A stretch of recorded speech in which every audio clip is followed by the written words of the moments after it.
बहुत बहुत स्वागत है आप सभी का आपके अपने YouTube channel Shukla study point में। मैं शिवम शुक्ला आप सभी दोस्तों का हार्दिक स्वागत करता हूं। आज के वीडियो के माध्यम से हम इकोनॉमिक्स से बनने वाले बहुत ही महत्वपूर्ण प्रश्नों के बारे में चर्चा करने का प्रयास करेंगे। इकोनॉमिक्स बीए सेकंड सेमेस्टर के छात्र छात्राओं के लिए ये लेक्चर बहुत ही महत्वपूर्ण होगा। प्रिंसिपल्स ऑफ माइक्रो इकोनॉमिक्स यानी कि जो आपका समष्टि अर्थशास्त्र होता है उसके बारे में आज की वीडियो के माध्यम से हम लोग जानने वाले हैं। ठीक है, बहुत ही बारीकी के साथ हर एक चीज़ को समझने का प्रयास रहेगा। तो ये मैक्रो इकोनॉमिक्स से कौन-कौन से प्रश्न आपकी परीक्षा में आ सकते हैं इसको मैं समझूंगा। ठीक है, हम लोग समझेंगे मतलब, तो इससे बाहर कुछ आने वाला है नहीं।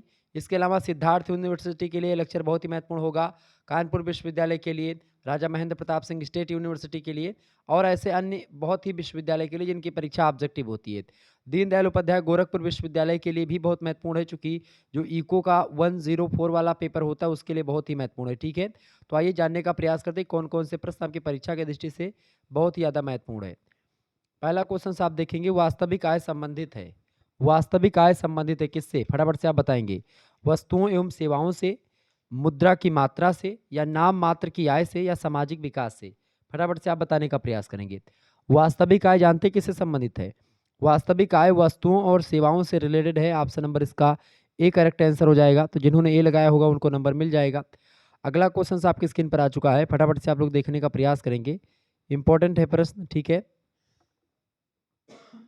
प्रश्न है, सामाजिक लेखांकन का सर्वप्रथम प्रतिपादन किया था? बताएं, सामाजिक लेखांकन का सर्वप्रथम प्रतिपादन किसने किया था? रिचर्ड स्टोन ने किया था। ऑप्शन नंबर इसका बी करेक्ट आंसर हो जाएगा। इंपॉर्टेंट प्रश्न है, परीक्षा में आ सकता है। अगला क्वेश्चन आप देखेंगे, सन 2010 और 11 में चालू मूल्यों के आधार पर शुद्ध राष्ट्रीय आय, शुद्ध माने होता है नेट और नेशनल इनकम, ठीक है, नेट नेशनल इनकम, ठीक है, ओके, यानी कि चालू मूल्यों के आधार पर शुद्ध राष्ट्रीय जो आय है 2010 और 11 में वो कितने रुपए थी, कितने करोड़ रुपए? तो वो थी कितने करोड़ रुपए भैया? वो थी इकाई, दुहाई, सैकड़ा, हजार, 10,000, लाख, 10 लाख, 39,46,540 करोड़ रुपए ये शुद्ध राष्ट्रीय आय थी 2010 और 11 में चालू मूल्यों के अकॉर्डिंग। ऑप्शन नंबर इसका ए करेक्ट आंसर होगा।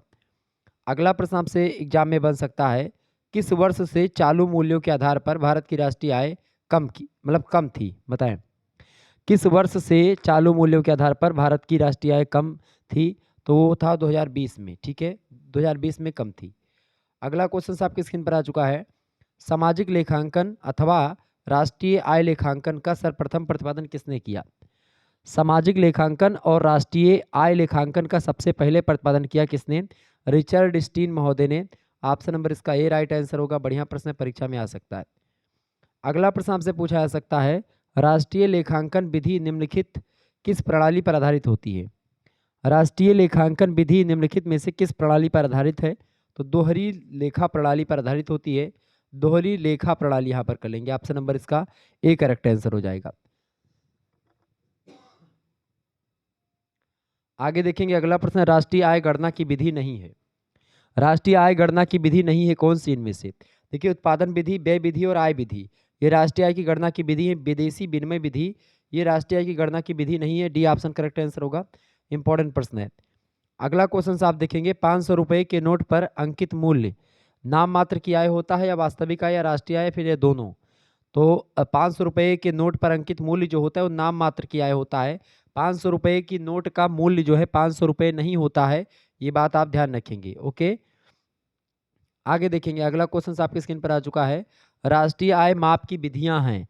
राष्ट्रीय आय की माप की विधियां उत्पादन विधि, आय संगणना विधि और व्यय संगणना विधि, ये तीनों होती हैं। ऑप्शन नंबर डी, उपरोक्त सभी विधियां राष्ट्रीय आय के मापन की ही हैं। अगला क्वेश्चन आप देख लीजिएगा, पढ़िए, प्रश्न इंपॉर्टेंट है। हरित लेखांकन को कहा जा सकता है या कहा जा रहा है क्या? हरित जीडीपी बोलते हैं हरित लेखांकन को। ए ऑप्शन इसका करेक्ट आंसर होगा। अगला प्रश्न आपसे बन सकता है, केंद्रीय सांख्यिकी संगठन, जिसको शॉर्ट फॉर्म में सीएसओ कहते हैं, इसने कब राष्ट्रीय आय को आधार वर्ष बनाया? बताएं, केंद्रीय सांख्यिकी संगठन ने कब राष्ट्रीय आय को आधार वर्ष बनाया? तो कब बनाया था? 1956 में। ऑप्शन नंबर इसका डी करेक्ट आंसर होगा। अगला प्रश्न है, भारत का छठा राष्ट्रीय आय आधार वर्ष है। भारत का छठा राष्ट्रीय आय आधार वर्ष कौन सा है? 1948 और 49। ऑप्शन नंबर इसका डी राइट आंसर हो जाएगा। अगला क्वेश्चन से भारत में राष्ट्रीय आय का आकलन कब प्रारंभ हुआ? भारत में राष्ट्रीय आय का जो आकलन प्रारंभ हुआ है 1951-52 से प्रारंभ हुआ। ऑप्शन नंबर इसका ए राइट आंसर होगा। अगला क्वेश्चन आपके स्क्रीन पर आ चुका है, फटाफट से आप देखने का प्रयास करेंगे। प्राथमिक क्षेत्र के अंतर्गत आता है। प्राथमिक क्षेत्रों के अंतर्गत आपका जैसे कि कृषि हो गया, खनन हो गया, पशुपालन हो गया, वन की कटाई हो गई, ये सब आपके प्राथमिक क्षेत्र के अंतर्गत आते हैं। उपरोक्त तो सभी डी ऑप्शन राइट आंसर होगा इसका। निम्नलिखित में से कौन तृतीय क्षेत्र के अंतर्गत आता है? तो बैंक, संचार, बीमा, ये सब आपके तृतीय क्षेत्र के अंतर्गत आते हैं। द्वितीय क्षेत्रों में आपके जैसे कि जैसे लकड़ी आप जंगल से काटते हैं तो प्राथमिक हो गया, लेकिन वही लकड़ी से आप मेज बनाते हैं, कुर्सी बनाते हैं, तो आपका द्वितीयक चीज हो गया। ठीक है, द्वितीयक क्षेत्र आ गया वो। क्लियर? आगे देखेंगे, अगला प्रश्न आपके स्क्रीन पर आ चुका है। प्रश्न है, निम्नलिखित में से कौन सा कथन क्लासिकल अर्थशास्त्रियों को व्यक्त करता है? फटाफट से आप बताएंगे कौन सा कथन क्लासिकल अर्थशास्त्रियों को व्यक्त करता है। फटाफट से आप बताने का प्रयास करेंगे। बहुत ही महत्वपूर्ण प्रश्न है, बताइएगा, इंपॉर्टेंट है। निम्नलिखित में से कौन सा कथन क्लासिकल अर्थशास्त्रियों के विचार को व्यक्त करता है? तो देश में साधन पूर्णतया गतिशील होते हैं, ये एक प्रकार से कथन क्लासिकल अर्थशास्त्रियों के विचार को व्यक्त करता है। इसका ए ऑप्शन करेक्ट आंसर होगा। आगे देखेंगे, अगला प्रश्न है, कुल ब्याज में कौन सा तत्व शामिल होता है? कुल ब्याज में कौन सा तत्व सम्मिलित है? कुल ब्याज में जोखिम का भुगतान संकलित है। ऑप्शन नंबर इसका बा करेक्ट आंसर हो जाएगा। अगला प्रश्न है, ब्याज एक निश्चित अवधि के लिए तरलता के परित्याग का पुरस्कार है, ये कथन किसका है या फिर ये विचार किसने दिया? इंपॉर्टेंट प्रश्न। ब्याज एक निश्चित अवधि के लिए तरलता के परित्याग का पुरस्कार होता है, ये एक प्रकार से परिभाषा दी थी प्रोफेसर कीन्स ने। बड़े अच्छे अर्थशास्त्री हैं प्रोफेसर कीन्स, ये बात ध्यान रखेंगे। आगे देखेंगे, अगला प्रश्न है, journal theory of employment in interest and money, ये बहुत ही इंपॉर्टेंट पुस्तक है, परीक्षा में 100% ये प्रश्न आएगा। Journal theory of employment in interest and money, इस पुस्तक को किसने लिखा है? प्रोफेसर कीन्स ने इस पुस्तक को लिखा है। और आपको बता दूं, फरवरी 1936 में एक प्रकार से ये पुस्तक प्रकाशित हुई है, और ये प्रोफेसर कीन्स अंग्रेज अधिकारी हैं, ये बात भी आप ध्यान रखेंगे। अगला क्वेश्चन से, तरलता जाल की अवधारणा किसने विकसित की? बहुत ही इंपॉर्टेंट प्रश्न है। तरलता जाल की अवधारणा किसने विकसित की है? तो तरलता जाल की अवधारणा जो है 1937 में आई है। आपको बता दूं, कीन्स और जे.एच. हिक्स महोदय के द्वारा तरलता जाल की अवधारणा दी गई। तो कीन्स महोदय ऑप्शन नंबर ए में दिए करेक्ट आंसर। अच्छा, कीन्स और एक व्यक्ति इनके साथ और थे, जे.एच. हिक्स। जे.एच. हिक्स महोदय ने भी एक प्रकार से इसमें भूमिका निभाई है। अगला प्रश्न, प्रोफेसर कीन्स निम्नलिखित में से किसे अच्छा नहीं मानते हैं? तो प्रोफेसर कीन्स जो हैं ये बेरोजगारों को अच्छा नहीं मानते हैं, उपभोक्ताओं को, उत्पादकों मतलब कि उत्पादकों को और बचतकर्ताओं को, सभी को ये अच्छा मानते हैं, लेकिन बेरोजगारों को अच्छा नहीं मानते। डी ऑप्शन करेक्ट आंसर होगा। अगला प्रश्न, सार्वजनिक व्यय के सिद्धांत को सत्ता में बने रहने का सिद्धांत कहा जाता है। सार्वजनिक व्यय के सिद्धांत को सत्ता में बने रहने का सिद्धांत कहा जाता है मतपेटी सिद्धांत। बिल्कुल, मतपेटी सिद्धांत कहा जाता है। ऑप्शन नंबर इसका ए राइट आंसर हो जाएगा। आगे देखेंगे, अगला क्वेश्चन आपकी स्क्रीन पर आ चुका, फटाफट से आप लोग देखने का प्रयास करेंगे। विकास एक तकनीकी अवधारणा है, जबकि विकास एक तकनीकी अवधारणा है, जबकि कल्याण अवधारणा है कैसा है? मनोवैज्ञानिक, बौद्धिक, आध्यात्मिक या नैतिक? तो विकास एक तकनीकी अवधारणा है, यानी टेक्निकल कॉन्सेप्ट है, जबकि कल्याण जो होता है, जो वेलफेयर होता है, वो एक मनोवैज्ञानिक एक प्रकार से अवधारणा होती है, यानी कि साइकोलॉजिकल कॉन्सेप्ट होता है। ऑप्शन नंबर इसका ए करेक्ट आंसर होगा। अगला क्वेश्चन आप देखेंगे, प्रोफेसर जेबी से, एक विद्वान है जेबी से, रोजगार के सिद्धांत दिए इन्होंने। तो प्रोफेसर जेबी से रोजगार सिद्धांत के प्रमुख आलोचक कौन है इनके, बताएं? तो इनके प्रमुख आलोचक है प्रोफेसर जे.एम. कीन्स। कीन्स महोदय जेबीसी के विचारों का खंडन करते हैं। अगला प्रश्न, जेबीसी का बाजार नियम लागू होता है। प्रोफेसर जेबीसी का बाजार नियम जो लागू होता है वो वस्तु के विनिमय पर भी लागू होता है और मुद्रा के विनिमय पर। विनिमय का मतलब होता है आदान प्रदान करना। सी ऑप्शन करेक्ट आंसर हो जाएगा, उपरोक्त दोनों पर लागू होता है। अगला क्वेश्चन आप देखेंगे, प्रोफेसर लीड वरिष्ठ के अनुसार कुल पूर्ति सदैव कुल डैश के बराबर अनिवार्यता हो जाती है, बताएं? प्रोफेसर लीड और रिस्ट के अनुसार कुल पूर्ति सदैव मांग के बराबर अनिवार्यता हो जाती है। ऑप्शन नंबर इसका बी राइट आंसर होगा। अगला प्रश्न, जीवन दर्शन मूलतः दर्शन है कैसा? अनुप्रयोग, अल्पकालीन, पूर्ण जीवन या दीर्घकालीन? तो जीवन दर्शन मूलतः अल्पकालीन दर्शन है, अल्पकालीन। ऑप्शन नंबर इसका बा करेक्ट आंसर होगा। अगला प्रश्न आप देखेंगे, प्रतिष्ठित रोजगार सिद्धांत के अनुसार बाजार में डैश प्रतियोगिता विद्यमान होती है।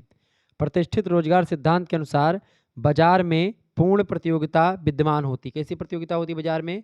पूर्ण प्रतियोगिता विद्यमान होती। इंपॉर्टेंट प्रश्न परीक्षा में आएगा। अगला क्वेश्चन है पॉलिटिकल इकोनॉमी पुस्तक के लेखक कौन है? जेबी से जो है ये पॉलिटिकल इकोनॉमी पुस्तक का लेखन किया है। ऑप्शन नंबर इसका आ करेक्ट आंसर हो जाएगा।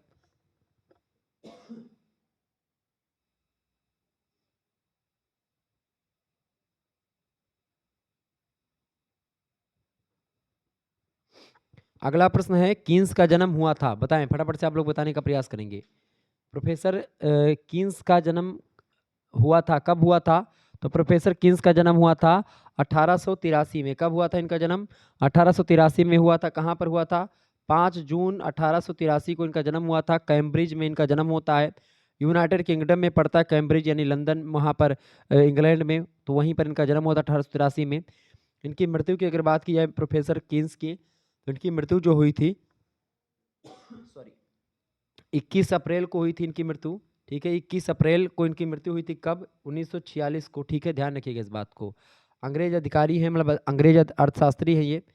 अगला प्रश्न है अटेरीज ऑन मनी 1930 में प्रकाशित ग्रंथ है, इसके लेखक कौन है?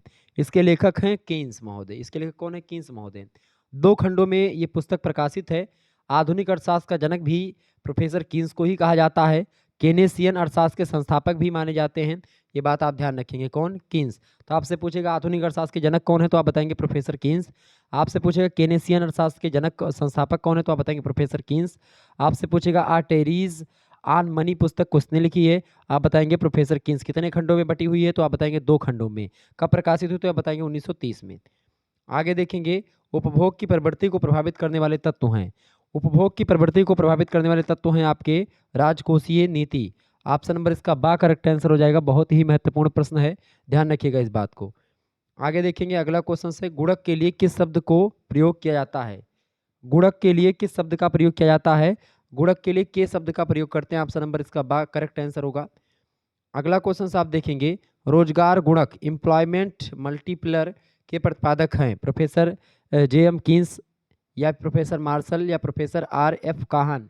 तो प्रोफेसर आर.एफ. काहन जो हैं ये एक प्रकार से ये रोजगार गुणक के प्रतिपादक हैं। 1931 में इन्होंने रोजगार गुणक की बारे में बताया था।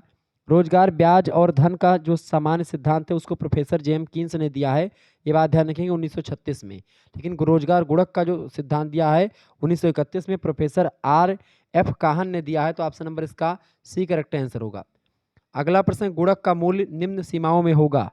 गुणक का मूल्य निम्न सीमाओं में कैसा होगा? 1 तथा 0 होगा। ऑप्शन नंबर इसका बा करेक्ट आंसर होगा। आगे देखेंगे ऐच्छिक बेरोजगारी संबंधित है। ऐच्छिक बेरोजगारी संबंधित है किससे? फटाफट से आप लोग बताने का प्रयास करेंगे। ऐच्छिक बेरोजगारी संबंधित है, इंपॉर्टेंट प्रश्न है परीक्षा की दृष्टि से, व्यक्ति की इच्छा से या फिर समाज की इच्छा से या फिर सरकार की इच्छा से या राष्ट्र की इच्छा से। फटाफट से आप लोग बताने का प्रयास करेंगे। इंपॉर्टेंट प्रश्न है परीक्षा की दृष्टि से। चले बताइएगा, सभी लोग बताने का प्रयास करेंगे। जो ऐच्छिक बेरोजगारी है वो संबंधित है किससे? ऐच्छिक बेरोजगारी जो संबंधित है वो व्यक्ति से, व्यक्ति की इच्छा से रिलेटेड है। ऑप्शन नंबर इसका आ करेक्ट आंसर होगा। जेबी से का नियम संबंधित है किससे? बाजार के नियम से रिलेटेड है, बाजार से। Option number A correct answer होगा। बहुत महत्वपूर्ण प्रश्न है। अगला क्वेश्चन से पूर्ण रोजगार संबंधी स्थिति के संदर्भ में कौन सा कथन सत्य है? पूर्ण रोजगार संबंधी स्थिति के संदर्भ में कौन सा कथन सत्य है? तो यह व्यवहार में संभव नहीं होती है। ऑप्शन नंबर इसका आ करेक्ट आंसर हो जाएगा। यही इसके कथन, मतलब कि यही कथन सत्य है। आगे देखेंगे अगला प्रश्न है कीन्स ने क्लासिकल शब्द का प्रयोग किया है और उनका क्लासिकल अर्थशास्त्रियों से अभिप्राय रिकार्डो के अनुयायियों से है, जिसमें जिसमें शामिल कौन है? Alfred Marshall, Alfred Marsh, SC. Pigou, JS. Mill, ये सब शामिल हैं। ऑप्शन नंबर इसका डी होगा ये सभी। अगला क्वेश्चन है कौन सा तथ्य कीन्स के सामान्य सिद्धांत की मान्यता से संबंधित है? बताएं कौन सा तथ्य कीन्स के सामान्य सिद्धांत की मान्यता से संबंधित है? पूर्ण प्रतियोगिता से, दीर्घकालीन प्रतियोगिता से या उत्पादन तकनीकी की स्थिरता से? तो इस उत्पादन तकनीकी की स्थिरता से एक प्रकार से कीन्स की जो सामान्य सिद्धांत की मान्यता वो संबंधित है। ऑप्शन नंबर इसका सा करेक्ट आंसर होगा। अगला प्रश्न कीन्स के अनुसार के बराबर वाई अपान डेल्टा आई में के किससे रिलेटेड है? के का मतलब क्या होता है? के जो है ये गुणक प्रभाव होता है। ऑप्शन नंबर इसका आ करेक्ट आंसर होगा। इंपॉर्टेंट प्रश्न है। आगे देखिएगा अगला क्वेश्चन आपके स्क्रीन पर आ चुका है। फटाफट से आप लोग बताने का प्रयास करेंगे। प्रश्न आपकी स्क्रीन पर आ चुका है। कौन सा तथ्य सापेक्ष आय परिकल्पना की मान्यता से संबंधित है? फटाफट से आप लोग बताने का प्रयास करेंगे। बताइए कौन सा तथ्य सापेक्ष आय परिकल्पना की मान्यता से संबंधित है? तो इसका करेक्ट आंसर हो जाएगा उपभोग प्रवृत्ति स्वतंत्र। कौन सा तथ्य सापेक्ष आय परिकल्पना की मान्यता से संबंधित है? तो कौन सा इनमें से फटाफट से आप लोग बताने का प्रयास करेंगे। वह है उपभोग प्रवृत्ति स्वतंत्र से मतलब स्वतंत्र ना होकर मतलब स्वतंत्र होकर मतलब स्वतंत्र ना होकर निर्भर होती है। ये ऑप्शन नंबर इसका सा करेक्ट आंसर हो जाएगा। अगला क्वेश्चन आप देखेंगे फ्रीडमैन के अनुसार सीपी बराबर के वाई पी में के का मतलब क्या होता है? बचत से तात्पर्य है उपभोग से, व्यय से या आय से? बताएं। फ्रीडमैन के अनुसार सीपी बराबर के वाई पी में के जो संबंधित है वो उपभोग से संबंधित है। ऑप्शन नंबर इसका बी करेक्ट आंसर होगा। औसत उपभोग प्रवृत्ति सीमांत उपभोग प्रवृत्ति से होती है, कम, ज्यादा या बराबर? तो औसत उपभोग प्रवृत्ति सीमांत उपभोग प्रवृत्ति से जो है एक प्रकार से अधिक होती है। ऑप्शन नंबर इसका ए करेक्ट आंसर होगा। बढ़िया प्रश्न है। अगला प्रश्न है खेत में काम करने या काम करने वाला मजदूर संबंधित है। खेत में काम करने वाला जो मजदूर है, करने कर लेंगे। खेत में काम करने वाला मजदूर संबंधित है किससे? मौसमी बेरोजगारी से। बिल्कुल, एक मौसम में ही एक प्रकार से उसको काम मिलता है। ठीक है, क्योंकि आप देखेंगे जैसे धान का सीजन आएगा तब धान बो पाएगा बेचारा, गेहूं का आएगा तो गेहूं काट पाएगा, यानी वो मौसमी बेरोजगारी से ग्रसित होता है। अगला प्रश्न है ओ बराबर वाई बराबर ई बराबर सी में वाई संबंधित है। वाई का मतलब यहाँ पर होता है कुल आय। ठीक है, ऑप्शन नंबर इसका ए करेक्ट आंसर हो जाएगा, आ ऑप्शन। नेक्स्ट क्वेश्चन से कीन्स के अनुसार रोजगार स्तर निर्धारण संबंधित है। बताइएगा प्रोफेसर कीन्स के अनुसार रोजगार स्तर निर्धारण संबंधित है किससे? समग्र मांग से, समग्र पूर्ति से या फिर आ और बा दोनों से? तो आ और बा दोनों से। कीन्स के अनुसार रोजगार का स्तर जो है उसका निर्धारण जो है समग्र मांग से और समग्र पूर्ति दोनों से रिलेटेड है। ऑप्शन नंबर इसका आ और बा दोनों होगा। अगला प्रश्न है प्रभाव मांग में कौन सा तथ्य सम्मिलित है? प्रभाव मांग में जो है निजी उपभोग व्यय और निजी विनियोग व्यय, ये दोनों संकलित है प्रभाव मांग में। ऑप्शन नंबर सा करेक्ट आंसर हो जाएगा, आ और बा। अब आ अथवा बा दोनों। ठीक है, आगे देखेंगे। अगला क्वेश्चन है देखिएगा बहुत ही महत्वपूर्ण प्रश्न है। लाइक कर दीजिएगा, वीडियो को शेयर कर दीजिएगा सभी दोस्तों के साथ। प्रश्न आपकी स्क्रीन पर आ चुका है राष्ट्रीय आय का चक्रीय प्रवाह निर्भर करता है। बताएं राष्ट्रीय आय का चक्रीय प्रवाह निर्भर करता है। राष्ट्रीय आय का चक्रीय प्रवाह जो होता है ये संपूर्ण उत्पादन और संपूर्ण आय दोनों पर निर्भर करता है। ऑप्शन नंबर इसका सी करेक्ट आंसर होगा। बहुत ही महत्वपूर्ण प्रश्न। अगला क्वेश्चन आप देखेंगे आर्थिक कल्याण कुल कल्याण का मापक है, यह कथन सत्य है अथवा असत्य है? तो आर्थिक कल्याण कुल कल्याण का मापक है, यह कथन बिल्कुल सत्य है। ऑप्शन नंबर इसका आ करेक्ट आंसर होगा। अगला क्वेश्चन आप देखेंगे आर्थिक कल्याण को जिस अर्थशास्त्री ने मुद्रा से संबंधित किया उसका नाम है। तो आर्थिक कल्याण को जिस अर्थशास्त्री ने मुद्रा से संबंधित किया है या संबंधित एक प्रकार से किया, उसका नाम क्या है? उसका नाम है एससी पीगू। ऑप्शन नंबर इसका बी करेक्ट आंसर हो जाएगा। ये बात आप ध्यान रखेंगे। अगला क्वेश्चन है आर्थिक कल्याण में वृद्धि होने पर सामान्य तौर पर सामाजिक कल्याण में क्या होगी? बताएं। आर्थिक कल्याण में वृद्धि होने पर सामान्य तौर पर एक प्रकार से सामाजिक कल्याण में भी वृद्धि होगी। ऑप्शन नंबर इसका बा करेक्ट आंसर इंपॉर्टेंट है। जब आर्थिक कल्याण में वृद्धि होगी तो सामाजिक कल्याण में भी वृद्धि ऑटोमेटिक होगी। अगला प्रश्न अर्थव्यवस्था में प्रमुख भूमिका होती है। अर्थव्यवस्था में प्रमुख भूमिका किसकी होती है? सरकार की प्रमुख भूमिका होती है। ऑप्शन नंबर इसका आ करेक्ट आंसर होगा। अगला क्वेश्चन है आर्थिक क्रियाओं के संबंध में मुख्य निर्णायक हैं। आर्थिक क्रियाओं के संबंध में मुख्य निर्णायक हैं कौन? बताएं। परिवार, फर्म, सरकार या फिर ये सभी? तो ये सभी होते हैं। ऑप्शन नंबर इसका दा करेक्ट आंसर हो जाएगा, उपयुक्त तो सभी। आगे देखेंगे अगला क्वेश्चन है बचत कर एवं आयात के रूप में कुल रिसाव यानी टोटल लीकेज विनियोग सरकारी व्यय एवं निर्यात के रूप में बराबर होने पर क्या कहलाता है? तो बचत कर और आयात के रूप में कुल रिसाव विनियोग सरकारी व्यय और निर्यात के रूप में बराबर होने पर कुल अंतःक्षेपण कहलाता है। ऑप्शन नंबर इसका ए करेक्ट आंसर हो जाएगा।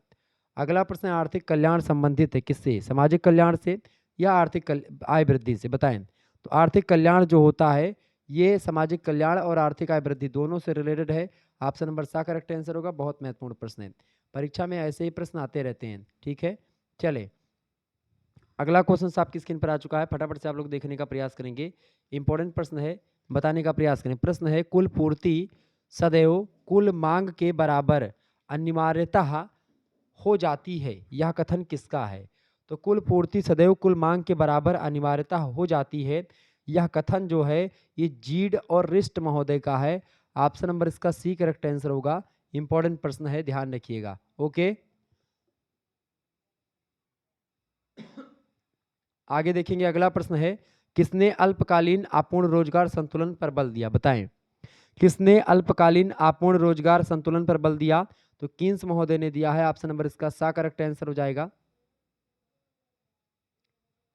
अगला क्वेश्चन आप देखिएगा, स्वतंत्र प्रतियोगिता विद्यमान होने पर सदैव एक ऐसी प्रवृत्ति प्रभावी रूप से क्रियाशील होगी जिससे मजदूरी की दर मांग के साथ इस प्रकार संबंध हो जाती है कि प्रत्येक को रोजगार प्राप्त हो जाता है। यह कथन है किसका है? बताएं, यह कथन किसने कहा था? प्रोफेसर पीगू ने कहा था। क्या कहा था?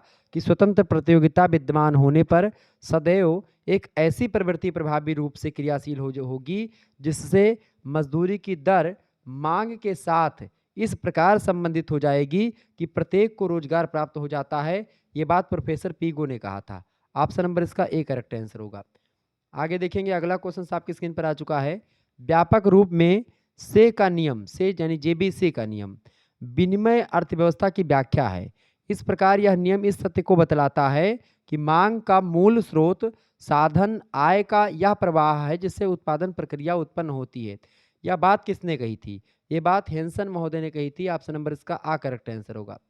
अगला क्वेश्चन आप देखेंगे, कीन्स के रोजगार सिद्धांत की आलोचना की है। आलोचना है, सर्वमान्य नहीं है। विशिष्ट सिद्धांत है, बेरोजगारी का पूर्णतः हल नहीं है। देखिए, कीन्स के रोजगार सिद्धांत की आलोचना चूंकि ये सर्वमान्य इसलिए की जाती है, विशिष्ट सिद्धांत इसलिए भी करी जाती है, बेरोजगारी का पूर्णतः हल नहीं निकाल पाती इसलिए भी कीन्स के रोजगार सिद्धांत की आलोचना होती है। यानी कि उपरोक्त सभी ये आलोचना ही है कीन्स के रोजगार सिद्धांत की। अगला क्वेश्चन आपकी स्क्रीन पर आ चुका है, 20वीं शताब्दी के प्रमुख अर्थशास्त्री मतलब अमेरिकी अर्थशास्त्री कौन कौन है? शुम्पीटर, क्लार्क और हेंसन, ये सब 20वीं शताब्दी के अमेरिकी अर्थशास्त्री हैं। ऑप्शन नंबर डी लगा देंगे उक्त सभी। बहुत ही महत्वपूर्ण प्रश्न है। और अगला क्वेश्चन आप देखेंगे, एडम स्मिथ निवासी थे। एडम स्मिथ निवासी थे किस कहाँ के? इंग्लैंड के निवासी थे। चूँकि एडम स्मिथ का जन्म हुआ था 1723 में। 1723 में इनका जन्म हुआ था। कहाँ पर हुआ था? स्कॉटलैंड के किर्क कैल्डी नाम का क्षेत्र है, वहीं पर इनका जन्म हुआ था। स्कॉटलैंड बेसिकली अगर बात किए तो इंग्लैंड के अंतर्गत ही आता है ये, ठीक है, ब्रिटेन यूके के अंतर्गत। 1723 में एडम स्मिथ का जन्म होता है। वेल्थ ऑफ नेशन की बड़ी फेमस पुस्तक है। आधुनिक अर्थशास्त्र के जनक माने जाते हैं एडम स्मिथ, ठीक है, ये बात आप ध्यान रखेंगे। और आपको एक बात और बता दूं, स्कॉटलैंड के किर्क कैल्डी में इनका जन्म होता है। 1790 में इनका देहांत हो जाता है, ये बात भी ध्यान रखेंगे। तो इस तरीके से आप लोगों ने एडम स्मिथ के बारे में जाना।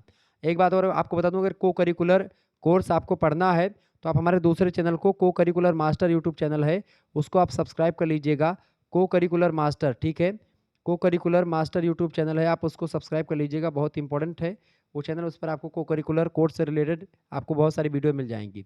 इसके अलावा और एक चैनल हमारा है बीए करेकर, आप इसको भी सब्सक्राइब कर लीजिएगा, ठीक है, बीए करेकर आप सर्च करके इसको सब्सक्राइब कर लीजिएगा।